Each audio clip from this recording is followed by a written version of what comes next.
In today's video, I'm going to teach you how to combine Chatgpt and Canva to create an ad template in Gohighlevel.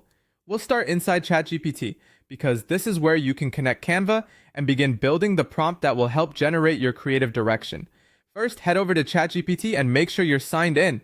Once you're inside the main Chatgpt interface, look for the Apps section. This is where you can connect supported tools and services directly to your workspace. Click on Apps, then use the search bar to type in Canva. When Canva appears in the search results, go ahead and select it. After that, click Connect. Once the connection is complete and Canva is installed, you're ready to begin creating your prompt. This is an important part of the process because the better your prompt is, the more useful your Canva output will be.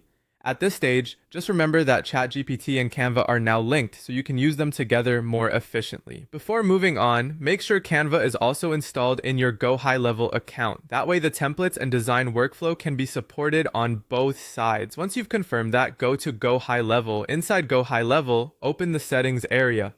From there, look to the left-hand side menu and click on Integrations.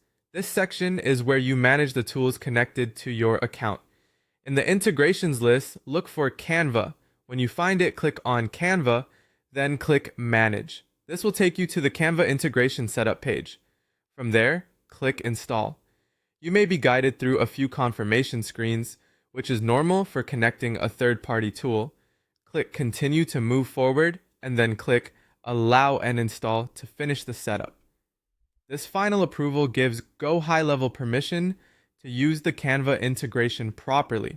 Once that's done, your setup is essentially complete.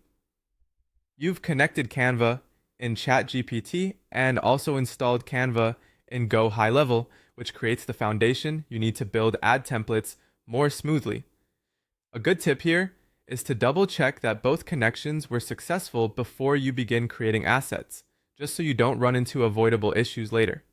With everything connected, you can now move into the creative part of the workflow with much less friction. Chatgpt helps you shape the prompt and direction, Canva supports the visual design side, and Gohighlevel becomes the place where your ad template workflow comes together.